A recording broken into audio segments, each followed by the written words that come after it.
A husband discovers his wife's 6-year affair and plots his ultimate revenge on another Friday night.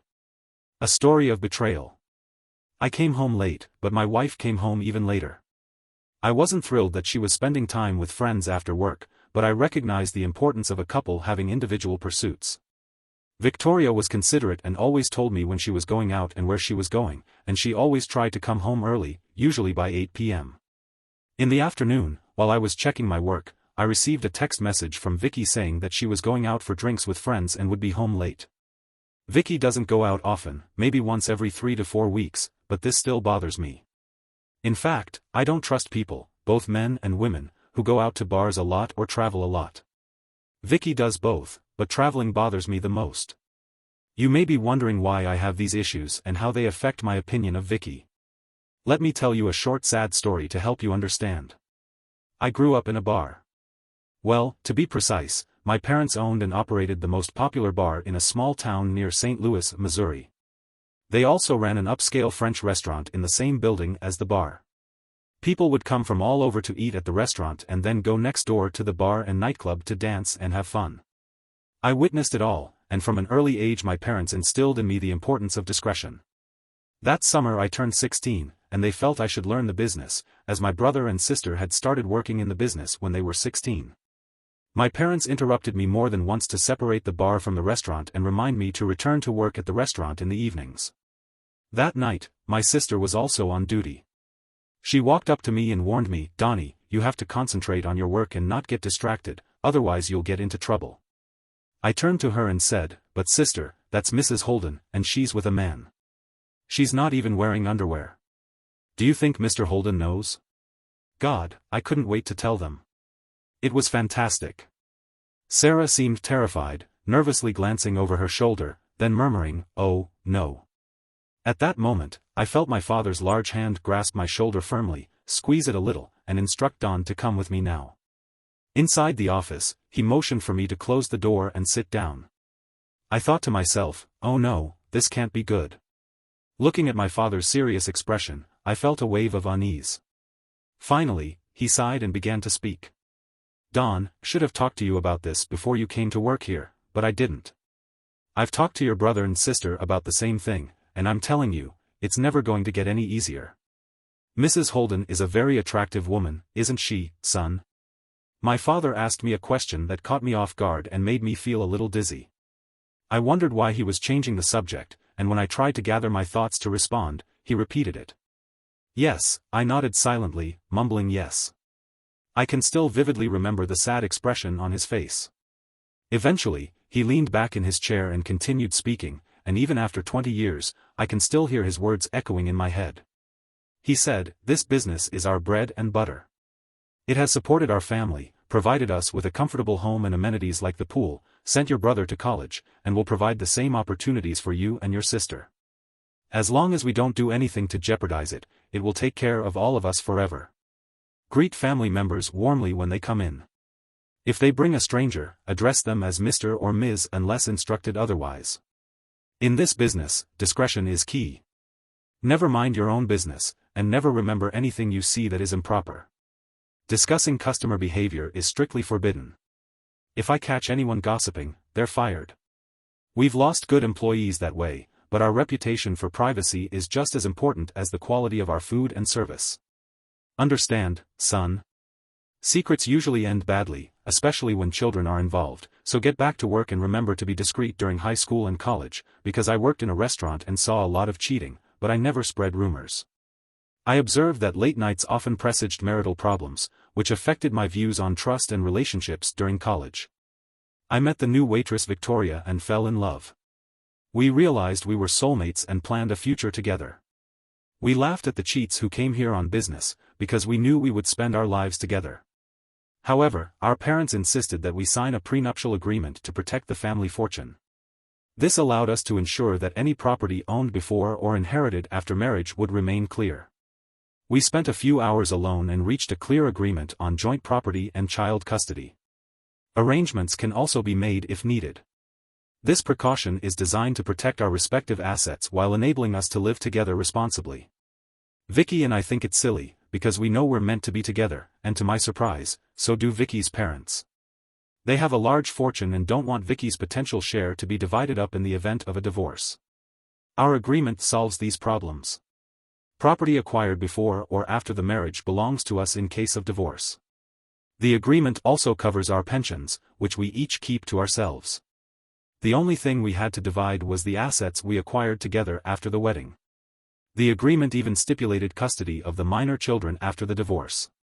If one of us traveled a lot, the children would live with the parent who traveled less, unless that would be unsafe for the children. The day of graduation finally arrived. Vicky obtained a bachelor's degree in finance and found a good job with a local stockbroker.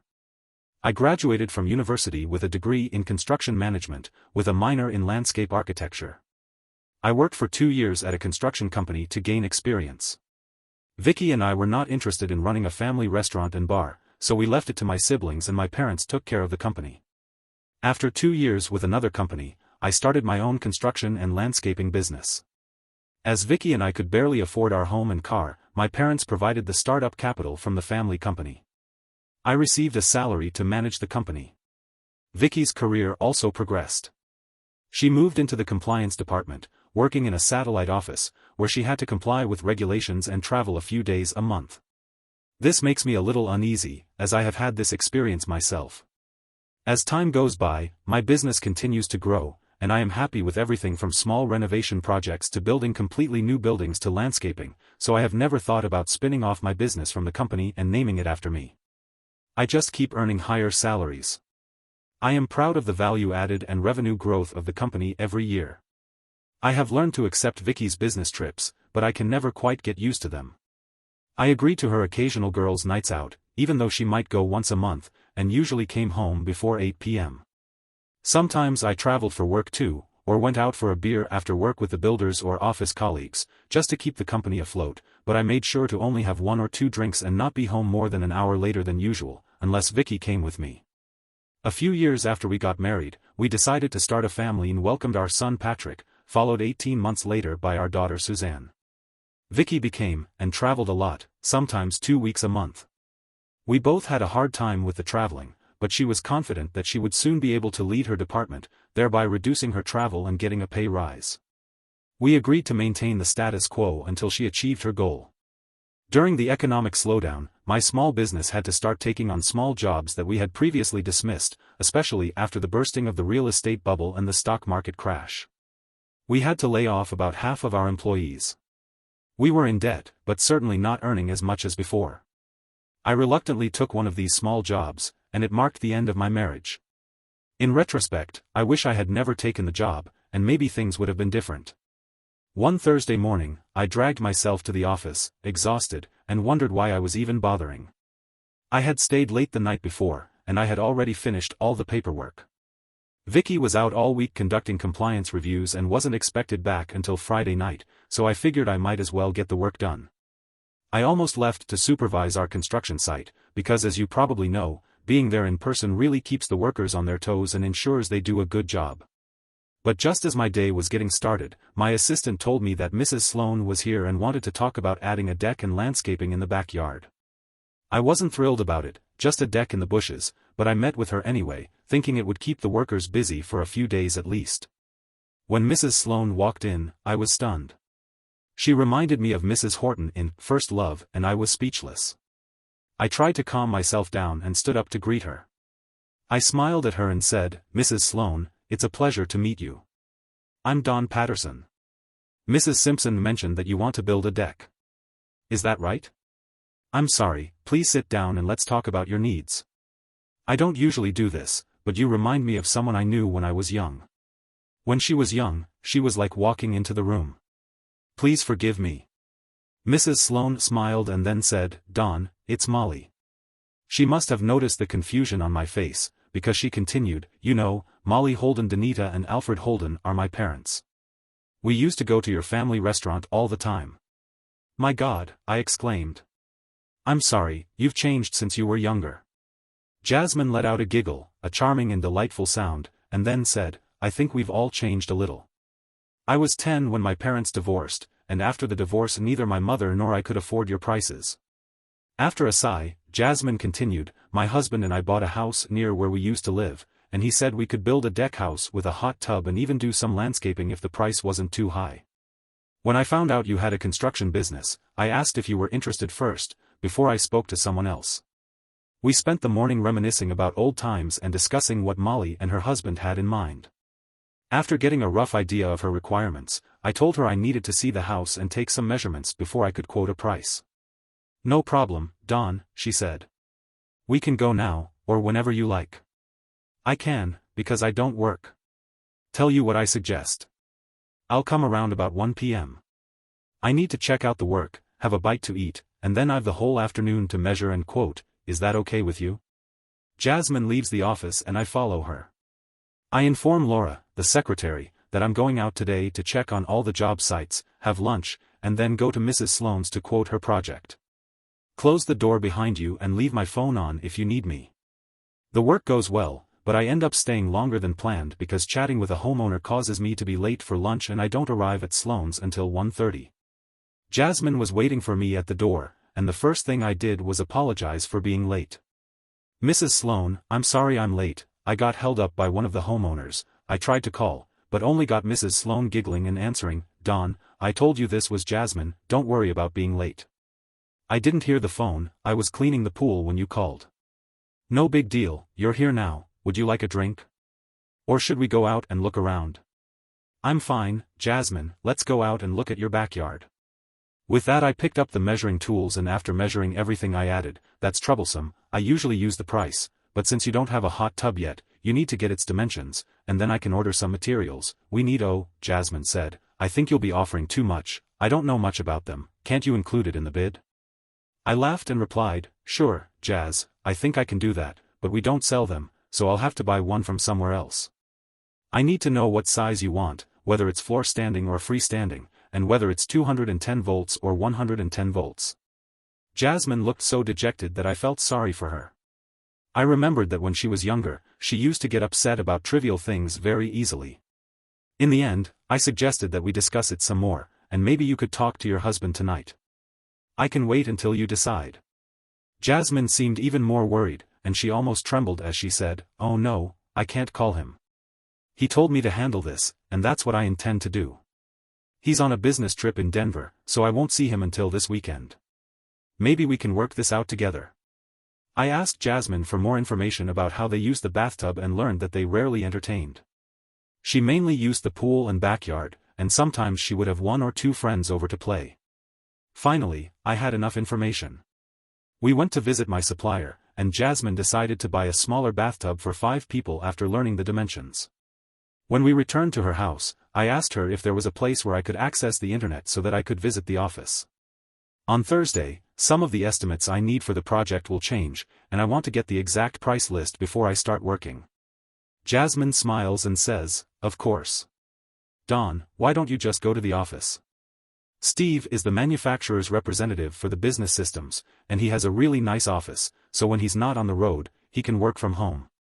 You can connect your laptop to our web portal, or use one of our computers." I walk into the office and am surprised to find that it is almost like a normal business office in the building. His desk was to the left of the door, facing the room, and the window overlooked the backyard. There were 2 comfortable leather chairs in front of the desk and a bookshelf opposite. I was impressed. My husband walked behind his desk, pulled up a chair and said, "You can work here if you need to. If you need anything, just let me know." "Thanks." I sat behind the desk, put my laptop on it and was about to plug in the DSL cable when I noticed a photo. I glanced at it and then stopped. I hesitated, stared at it, and finally picked it up. Jasmine reached out confusedly and asked, "Dawn, is there a problem?" "That's my husband and his pride and joy. I've been telling him to replace that old picture with a picture of his children, but he refuses. I'm tired of seeing his ex-girlfriend's picture every time I use the desk." "Dawn, don't look at me like that. What's wrong?" Jasmine asked again. I carefully put the picture down and leaned back from the desk. I looked at Molly and said, "Did you just say your husband is in Denver?" She seemed surprised and replied, "Yes, I did. Why is it that my wife has also been in Denver for a week?" "Molly, did you ask Steven where you can get an estimate, or did you tell him you wanted to talk to me?" "No, why is that important?" He just said that if I need a deck and hot tub, I can get an estimate, and he said I can buy it if the price doesn't exceed $220,000. Why are you asking? Jasmine, the woman in the photo with Steve, is my wife. Jasmine laughed and said, "Oh, that's weird, you married Steve's ex-girlfriend." "We've only been married for 18 months. When did you get married?"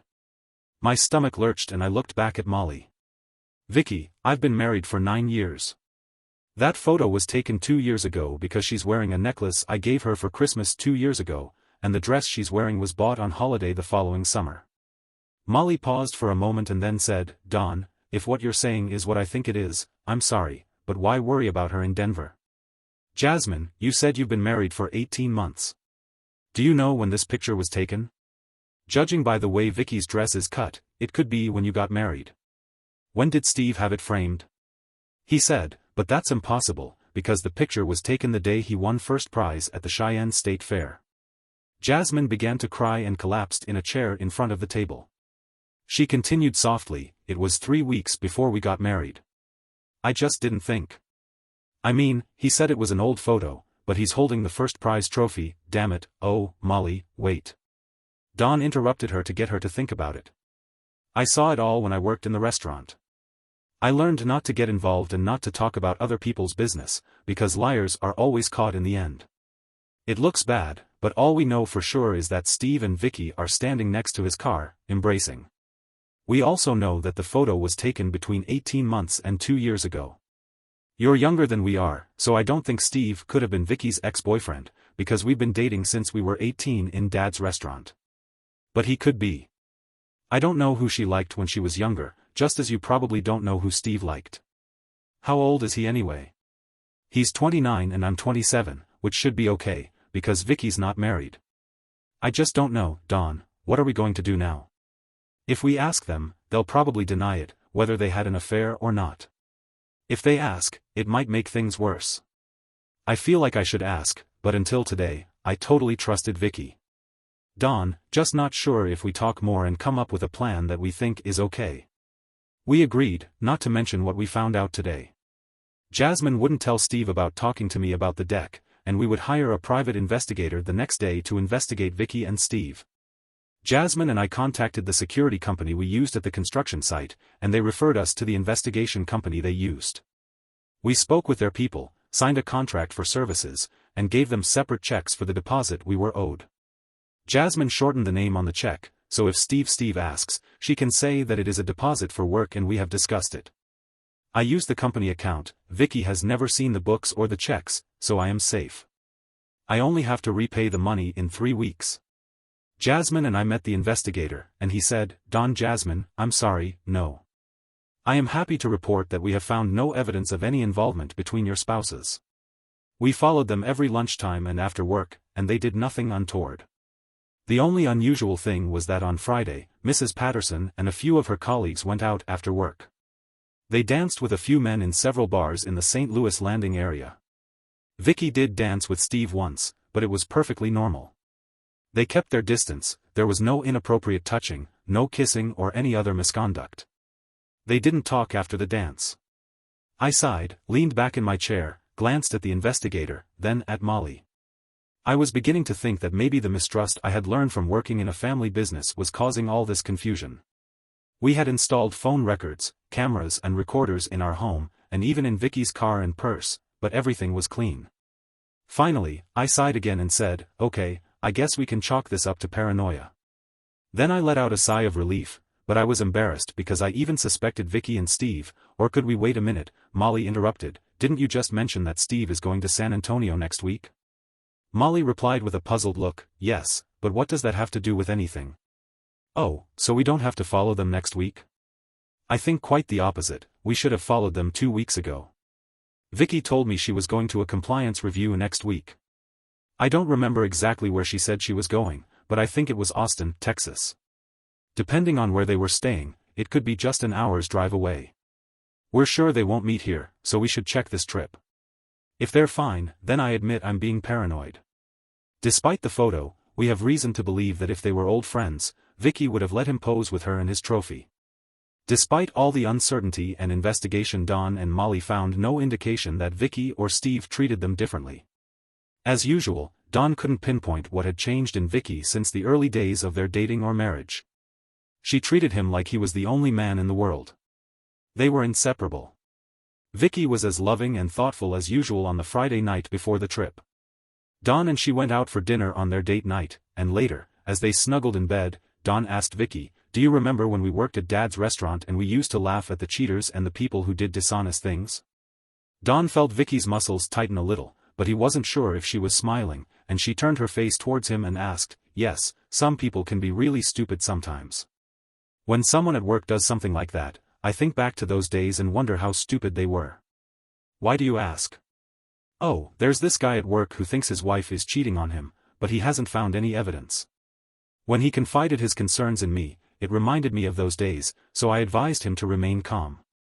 I told him that if his wife is cheating, he should keep an eye on her, because cheaters are always discovered in the end. I also mentioned that the later he finds out, the less damage it will do to the children, because divorce is too painful for them." Vicky seemed a little frustrated and responded, "Why assume that it will definitely lead to divorce? Maybe the wife still loves her husband, the affair is not important to her, and maybe she doesn't want a divorce." "Oh no, Vicky, he is like me, he has seen this scene in the bar before, and has zero tolerance for cheating, just like us. I can't imagine him accepting a long-term affair, just like us. Maybe he can accept a one-night stand, but definitely not an affair." Vicky is nervous when Don mentions not accepting long-term affairs, but she smiles and kisses him lightly. "I'm glad you're still the man I married. We've both seen how much damage an open affair can cause, and maybe we can support him if he needs help. Good night, darling." Don and Vicky lay down on the bed, but did not fall asleep quickly, as could be seen from their tossing and turning. The following week was difficult for Don. He called the investigator twice to ask for an update, but the response he got was that our team was following them up and there would be a report the following Monday. Finally, it was Monday, and Don met with Molly at the investigator's office. The atmosphere suggested bad news. The investigator leaned back and said, "Last week when you asked us to follow your spouse, I almost said it was a waste of time. This is one of the trickiest cases we've ever encountered, but you were right. Steve and Vicky are having an affair. We have photos and recordings to prove it." I was shocked. If we had just stopped after following them locally, we would never have known that they only meet a few times a year in distant cities, acting like chance encounters and being very careful. We discovered a clever couple of liars. They went to different towns and stayed in different hotels. Amazingly, they met up at a third hotel, but didn't stay in the same room. They each rented rooms at different times, but the rooms had connecting doors. Steve paid for the rooms in cash to avoid leaving a paper trail. Vicky paid by credit card in the name of Angela Foster, whose name and address were in Washington, Missouri. She also had a state ID with the name Angela Foster. Steve used his middle name, Alan, when checking in. They only rent the rooms on Tuesday and Thursday nights, and they don't stay the whole night, just meeting on those 2 days. I leaned back and pondered. Foster was Vicky's maiden name, Victoria Angela Foster.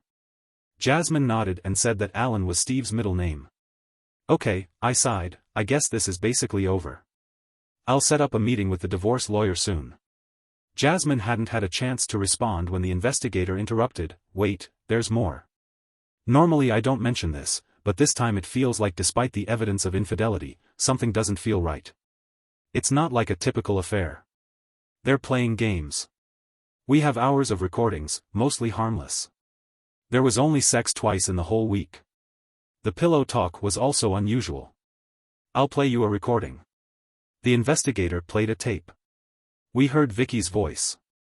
"You know, Steve, I'm beginning to think we should end this. We've done it for 6 years and enjoyed the fun. We've proven ourselves smart cheaters, but even you must admit that, apart from our intimacy, our relationship with our spouses is not as close as ours. Besides, what Don said on Friday bothered me. He reminded me of something I learned at his parents' restaurant: cheaters eventually get caught. No one can be all things to all people. Sooner or later, they'll trip up because of overconfidence or a small mistake. I'm still worried about Denver. It's the first time we're going to the same city, and I think it's a mistake. We should have stuck to the original plan and met in a different town nearby. I know it's a hassle having to book 2 rooms and pay for one we won't be using, but I believe we've proven our point that we're clever liars, and if you play it smart, you can cheat and succeed. Losing Don is the last thing I want. I love him more than anything. He's the best man I've ever known. The few times since we first met. My only excitement comes from planning and scheming, booking and arranging trips, like solving puzzles. Intimacy no longer excites me. Don't put on a macho act. I know you feel the same way. You admitted in Denver that you always feel unsatisfied after returning to the hotel. The investigator paused the recording and spoke again. There's more, but this is the most puzzling part of their conversation. I just don't understand why he suddenly stopped and looked at Don. After he calmed down, he suddenly burst out laughing. Don explained, "I'm sorry, I know it's not funny. I was so angry, but you need to know what was said in that conversation. A few years ago, a couple we knew got divorced because the wife cheated. She cheated for almost 4 years before she was caught. It all started with a simple mistake. That night, we discussed infidelity and the mistakes made by cheaters, and I recalled a saying my father used to say when he worked in a restaurant. Vicky always insisted that smart cheaters can get away with it, while I held the opposite view that cheaters will eventually get caught, even if it takes years. We agreed to keep our opinions to ourselves, but Vicky always emphasized that the clever con man would win. As I recall, her affair with Steve began around the time of that argument. Vicky had always been proud of her intelligence, and now I realized that I might have set something in motion when we talked about that relationship. She was trying to prove that she could get away with it. Maybe if she had ended it sooner, but not now, she couldn't get away with it. Don and Molly met again, this time for a date with a divorce lawyer. Because the apportionment of investigator fees had gone so well, they decided to share a divorce lawyer as well. The lawyer seemed surprised when Don was called into his office. "Mr. Patterson, this is Mrs. Patterson." He asked Don, who smiled and said, "No, sir, not exactly. I'm Don Patterson, and this is Molly Sloan. We found out that her husband and my wife were cheating on each other, so we hired an investigator together to collect evidence, and now we feel we can also share the legal fees." The lawyer, George Spaulding, smiles and asks them to sit down before beginning the discussion. Don hands the lawyer the investigator's report and photos. Before the lawyer has a chance to look at them, Don explains, "I don't think my case will be too complicated.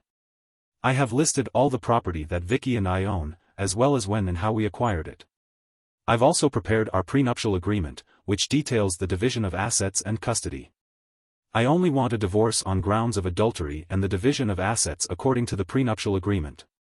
Jasmine's situation could be a bit tricky." Don handed his lawyer the documents supporting his case for divorce and waited for the lawyer to review them. Jasmine then submitted similar documents, explaining her lack of a prenuptial agreement. The lawyer outlined the timeline and costs of the divorce proceedings to both friends and discussed Jasmine's desired outcome, if achievable. Finally he said, "I believe. Enough. Now I need to check all the documents and the investigator's report. If I have any questions, I will contact you, otherwise I will prepare the documents and continue. Do you want me to serve the documents directly or contact you first?" Both Don and Molly would like to be notified when the documents are ready. They agreed to keep in touch while the matter was being dealt with. 2 days later, Don received a call from George Spaulding. After exchanging pleasantries, George said he was surprised by the turn of events. "Don, I have carefully read all the information you have provided, and I must say that this is the most bizarre case I have ever encountered. I even had my partners read it, and they agree with me. Although there is no denying the infidelity, I think the woman still loves you. It hardly seems like an affair, more like a game they were forced to play." "Game? Are you sure you want to go ahead with the divorce? Your marriage seems almost perfect, no arguments, harmonious sex life, you love and respect each other. Forgive my frankness, but it seems as if you are also cooperating. Now it's your turn, and divorce seems to be the only option. Can't you just sit down and have a good talk with Vicky? I've heard the tapes, and she told Steve that they should stop, that it was just a game to her." Don thinks for a moment, then replies to George, "No, George, I've asked myself the same question. For a while I thought that if it was just a game, without physical intimacy, if it was just an emotional game, or better still, just a pretend game, I might have been able to forgive her in the first place. Maybe it was Vicky's frustration after I challenged her belief in the clever con man, her inability to accept my belief that the con man would eventually be caught. But once she crossed that line and let Steve into her bed, I couldn't ignore her betrayal. It had gone on for too long, 6 years, and even though intimacy didn't satisfy them and they didn't enjoy it like Jasmine and I did, it was still adultery, and she needed to face the consequences. George sighed, understanding Dawn's determination. Well, it's your decision, and I'm just sorry you have to go through with it. I've got the papers ready. When do you want them served? Dawn grinned, a determination in his tone. Well, George, she and Steve are on the East Coast this week, and she gets back late Friday afternoon. Can we arrange to have them served at her workplace on Friday? Her flight lands around noon, so she should be back at the office by 3:30 or 4 o'clock. I want her to receive the documents and a tape I prepared of her conversation with Steve about resigning. You can listen to it, but at the end I make it clear that you lost, as I said, and it always comes out in the end, and you were caught red-handed on Friday morning. Don gathered his staff in the office before setting off. He explained the situation and the reasons for his divorce from Vicky, and instructed them not to take orders from her and not to tell anyone about any business or personal matters. Laura, his secretary, expressed her sympathy.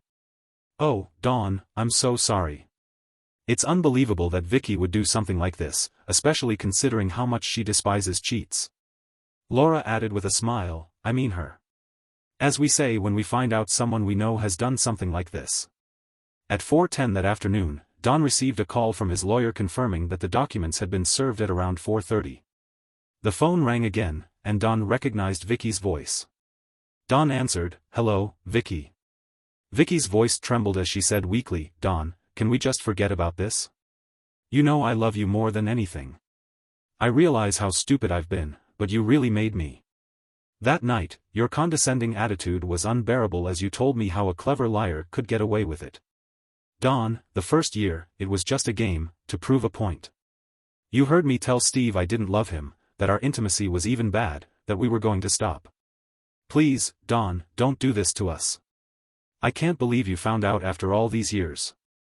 I'd love to know how you did it. Vicky, it's not my fault, it's yours. Now I have to end it. I thought we had the same view on affairs. I believe we both believe that cheaters ultimately face consequences. I just can't understand how you can justify doing this to yourself when you know how we feel. A pang of sympathy. Don decides to reveal how he discovered the affair. Vicky, I wasn't going to tell you how I found out, but I guess I will now. You were partly right to regret going to Denver with you that Thursday and then coming back. Molly Sloan came by the office, and she wanted us to organize a patio and spruce up her backyard. She let me use Steve's office, and I noticed the photo of you with him and the trophy from the State Classic Chevy show. She mentioned that you were one of his ex-girlfriends. I almost believed it, until I realized that the photo looked recent, and you were wearing jewelry and clothes that I knew only from about 2 years ago. I almost let my suspicions go and thought that maybe you two had dated before we started dating and had just happened to meet at the car show. However, as I talked to Molly more, I found out that you two had both been in Denver that week, and we decided to hire a private investigator to follow you. We followed you both for the next month, and except for a dance on a girls' night out, there was no contact between you. We were ready to give up the investigation and chalk it up to coincidence, until I remembered that Molly mentioned that Steve would be in San Antonio and you said you'd be in Austin, so we decided to let you follow that week, and if we didn't find anything, we were going to let it go, but as it turns out, we did find something, didn't we? Don hears sobbing in the background before Vicky speaks. Don, I love you so much, I don't want to lose you. Can't you find it in your heart to forgive me this once? Don responds, No, sweetheart, I can't do it right now. At least if you hadn't slept with another man, I might be able to forgive you, but I can't. I can't forgive you, and I can't forgive you for keeping this relationship going for so long. But, sweetheart, don't you understand, it wasn't really a relationship, it was more like a game. I had to prove it was possible, and the intimacy was just because we were far from home and sexually aroused, almost like we were using each other to release ourselves. We never made love or told each other we loved each other, it was all for the game, and the past 4 years were just to relieve the pressure. Vicky, it doesn't matter, what matters is that you did it, you planned to cheat on me, and you did it, you had to arrange to meet Steve somewhere, and I wouldn't be surprised if it wasn't during one of your girls' nights, would I? Vicky sighed and admitted, Yes, Don, we were chatting when he came up to our table and asked me to dance. We were discussing a couple we'd seen at the bar, making out, and I commented that they were either very clever or lacked intelligence. While dancing, I explained our belief to Steve, and then returned to the table. He said, "You know, I bet we could make it work. I travel a lot, and if we find another willing person, we can meet in a town far from home and cheat on our spouses without being discovered." We danced a few more dances that night and decided to give it a try. I learned that he traveled as a manufacturer's representative, and he learned about my compliance review. We realized that we would be in the same area in about 3 weeks, so we planned to meet at that conference. We began to plan the non-romantic relationship that was flawless at the time. We agreed never to call each other, either at home or on our personal phones. We mostly used disposable phones and only called at work or during lunch breaks, even just to arrange the next meeting. We got fake IDs, and I got a new credit card and sent it to a post office box near my parents' house. You know how often I visit them, so I could check in there regularly. We covered all our tracks except for the photo. I didn't know he took the photo. Vicky let out a little laugh and continued. I guess they were right, one little mistake can ruin everything for a con man. I'm sorry, honey, I guess I just got caught up in the excitement. I love you. Don heard Vicky hang up with a click and was so startled that he found tears running down his face. He leaned back in his chair and fell into thought, not even noticing Laura say goodnight to him. Next thing he knew, it was dark outside and the divorce was not yet final. Both sets of parents tried to dissuade Don from divorcing Vicky, especially Vicky's parents, who called to plead for the opportunity to visit him and the children at his house. He naturally agreed. The 3 adults sat in the shade on pool chairs, watching the children swim. Vicky's mother turned to Don and said, "Don, we all know my daughter has made a terrible mistake. The night she first arrived at our house, she broke down and could hardly speak. Eventually, she opened up and showed us all the evidence against you. I must admit, if I found out her father had done what she did, would have left him too, but can't you just consider what I'm saying and react in my way? I know she loves you deeply, I can see it every time she looks at you, talks about you or sees your picture. Her problem is her intellectual pride. She has always been the smartest woman in the room, and she feels she has to prove she can get away with things like this. Don, have you ever considered that maybe you contributed to her getting to this point in some way? She mentioned your argument about friends just before the decision to have an affair, and Don looked at his mother-in-law and said, "Mona, I've been thinking about how I might have contributed to her affair. I think if she had just met him instead of sleeping with him, I might have forgiven her. You know how we felt about cheaters before we got married, and you know how strongly she felt about the clause in the prenup about infidelity, and then she did something like that. No, I just can't let it go. It hurts me so much, but I just can't let it go." The divorce was final, and Don was relieved. They had a prenup, investments, and the house was jointly owned, as his business was in the name of the family and the shares were considered a gift. Vicky did not receive any shares. Don allowed Vicky to withdraw her share of the value of the house from their investment account, so that he could own the house outright. Don was always kind to Vicky whenever he saw her, and she never caused any trouble when she visited the children.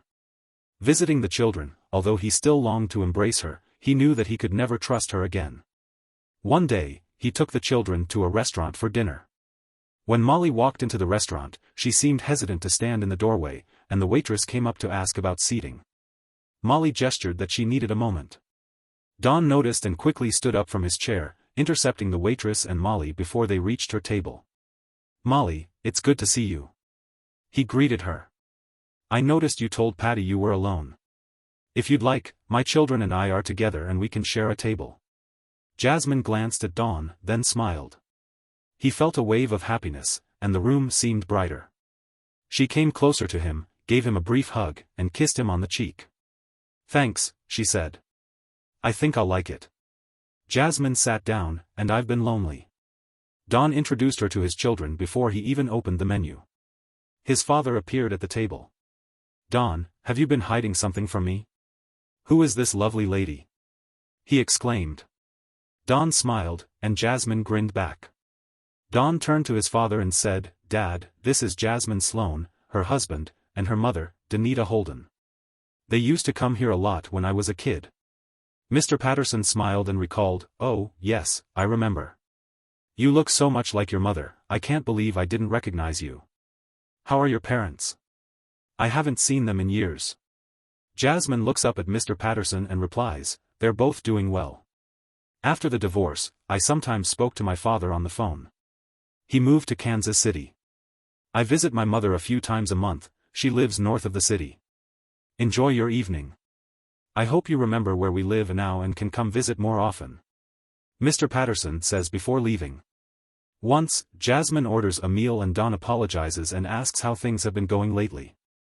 I'm sorry I haven't called more often, but summer is my high season, and I can't really find the time.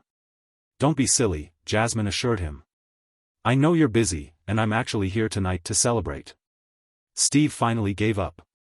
My divorce finally went through today. We had to sell the house and split everything 50-50. He fought for alimony and dragged out the divorce for a long time, but I finally won. I had to rent a small apartment, but as soon as I find a job, I'll be able to move to a better place, because the kids are getting restless. Don and Molly chat away and order another bottle of wine. Finally Don says to Molly, I think I should go before these two troublemakers throw me out. It was really nice talking to you again, maybe we can get together again sometime. Molly smiles and nods, replying, I'd love that. She gestures to the waiter to settle the bill. The waiter told them that the bill had already been settled. Don laughed and said that the old guy, whom I usually pay, knew that I wanted him to set us up. He joked that after leaving a tip on the table, he stood up, children, and said goodnight to your grandparents, and then went home. As Don left the table, he extended his arm towards Jasmine. May I escort you to the carriage, my lady, he teased. Jasmine smiled and took his arm. You may, sir, she replied, they are waiting for the children to return. Don confessed to Jasmine, mine, you know I really don't want to end the night before you arrive. I hope to get home in time to relax by the pool. The only thing I'm looking forward to is spending the evening with the kids.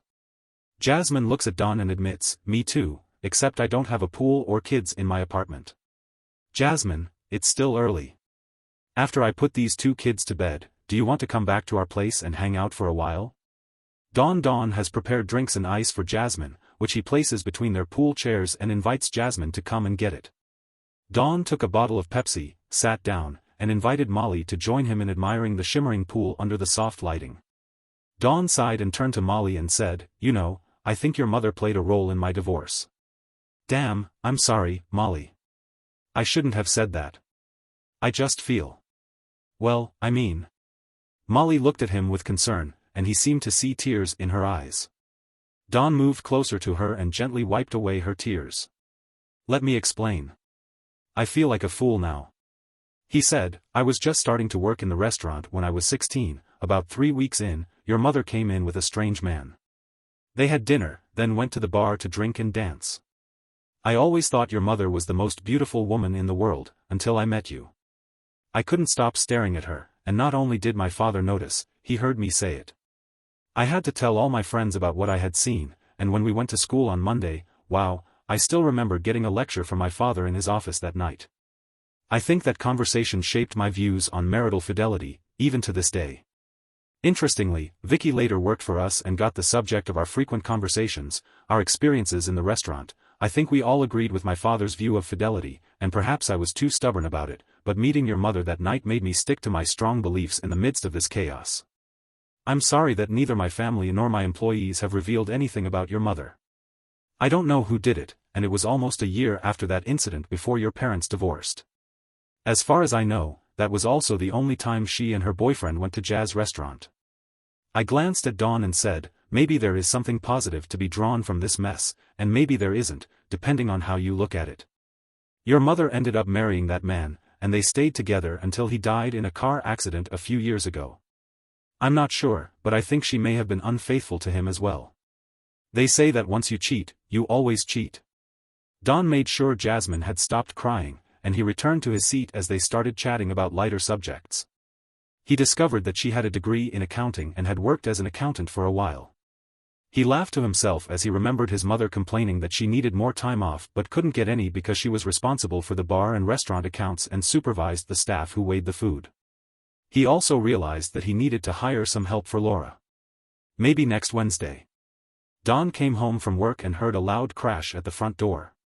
He opened the door and saw a soft, heavy object hit him in the chest. He looked closely and saw that it was Molly, who was crying profusely, hugging him tightly and trying to kiss him in his arms. She cried and said, "Thank you, thank you." Your parents gave me a job, I went to the interview, they hired me, I start tomorrow, they pay me too much. Her voice gradually lowered and she cried again. Don just hugged her tightly and stroked her hair gently. Over the next few months, Tang and Jasmine grew closer.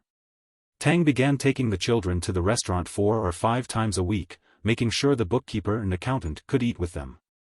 They spent Christmas together at the Pattersons' house and helped out at the pub's New Year's Eve party. Don's family found it amusing that they kept hugging and kissing, and by then they were already considered a couple, so any invitation to Don automatically included Don's better half. Valentine's Day came around again, and the restaurant and bar were busy once more. Don and Jasmine were asked to work again, and after the rush died down, Don called Jasmine to the bar and asked her to come up on stage with him, pretending that he needed her help with the microphone stand. Once on stage, he got down on one knee and took out a small black box, proposing to her. Just as Jasmine's fingers touched the box, she understood what Tang meant. She folded her hands together and said, "What did you say?" Jasmine opened the box and saw that there was a magnificent ring inside. She was stunned, and her hand involuntarily covered her mouth. Slowly, she took out the ring, looked at it carefully, and then put it on her left ring finger. Tears streamed down her face as she excitedly knelt down and passionately kissed Tang, expressing her love and excitement for the future. When Jasmine caught her breath, she saw Tang's family gathered around them, and the room was filled with cheers and congratulations. They hugged her and wished her the best as they celebrated the happy engagement. Jasmine and Tang set a wedding date for June. In the months leading up to the wedding, Jasmine gradually moved her belongings from the apartment to Tang's home. At the reception, when they opened their gifts, they found a yellow envelope at the bottom of the pile. Inside was a heart-shaped Valentine's Day card with a faded signature and the words, "I received this Valentine's Day card on our first Valentine's Day from the only man I have ever loved. I have treasured it ever since, and it seems only fitting that I pass it on to you now. Perhaps it is a symbolic way of passing from him to you. May the rest of your lives be filled with love and care. May you never hurt each other's hearts, nor let foolish pride tear you apart. Congratulations. I hope your life is full of love and happiness, and I offer my sincerest wishes. Victoria."